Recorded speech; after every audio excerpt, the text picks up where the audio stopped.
From the KATC Weatherland, here's Rob's forecast.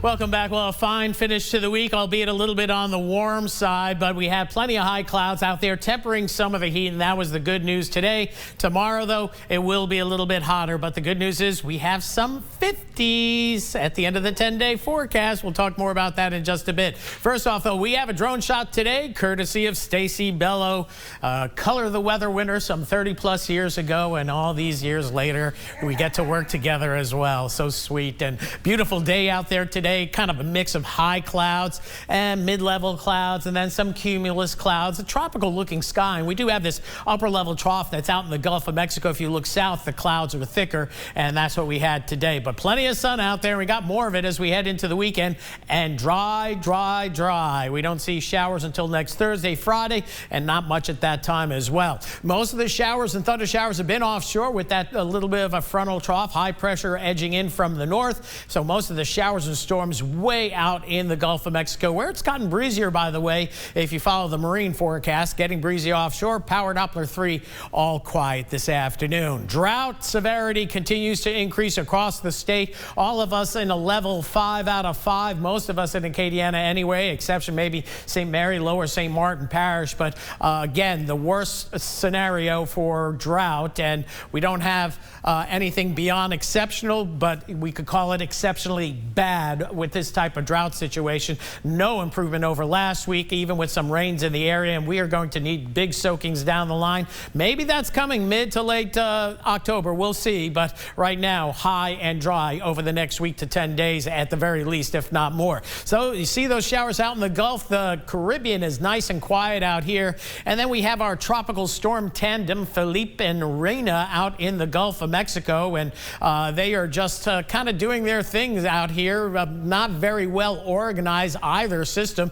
and you can see there's shear going on. The storms are getting blown off. Thank you, El Nino, and that's keeping these systems out in the open Atlantic. Again, moving generally to the north, both systems, and maybe Felipe and Rena get together there down the line. There was a match made in the Atlantic Ocean. So here we go as we look ahead to overnight tonight. Maybe a shower or two or a thunderstorm or two by the coast. There was some pretty cool lightning offshore. You could see it from inland last night, right around 11, 12 o'clock. So we might see that again tonight. Mild by morning, temperatures near 70, and then for tomorrow, heading for the mid-90s. So it's going to certainly be a hot one. And notice that humidity, 20 to 23%. That's why we have that fire danger continuing across the area. Mid-60s for the northern parishes. That's going to feel good. Mid to upper 60s to near 70 in Lafayette, and upper 60s to lower 70s for the coastal parishes for your Saturday morning start. And then tomorrow afternoon, 95 to 97 across the board. It's going to be a hot day. Also, it's going to be on the breezy side. We're going to have a nice little easterly breeze during the day, so that will take the edge off some of the heat.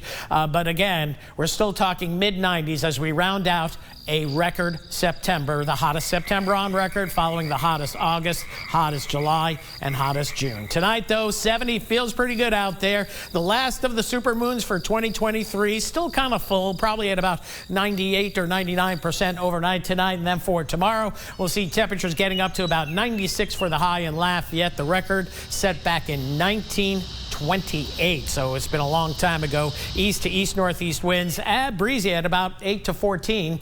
Those winds die down, though, as we head into the evening. Now, as we move into the 10-day forecast, we have hot days, mild nights ahead, 60s. And going into next week, it eases even a little bit more so. But we get into Thursday. That's going to be our next chance of rain. It's going to be Thursday night, or Friday. Here's the latest Euro. I was not going to go for a front until we got it within the 7-day period. And we know better when it comes to weather forecasting before you grab onto the front and start talking about cooler temperatures. But it gets through here as we head into Friday. Look at this, highs in the mid-80s and more than likely heading for the lower 60s, maybe even the upper 50s as we head through the overnight lows. But those daytime highs will also come down. So finally, a touch of fall in the 10-day forecast. It's almost taken an act of Congress, but we finally got it here. And you know, I want to have a pretty decent send-off for you guys as you guys prepare for some time off. Look. Yes, and so, you know what? So that's did that for us. No, that's what we do in the Weatherland, Rob. you know? And finally a touch of fall. That's all we asked for, too. We've been asking for months, though, Rob. Well, you know, I think you just asked too many times. I guess so. All right. Thanks, Rob.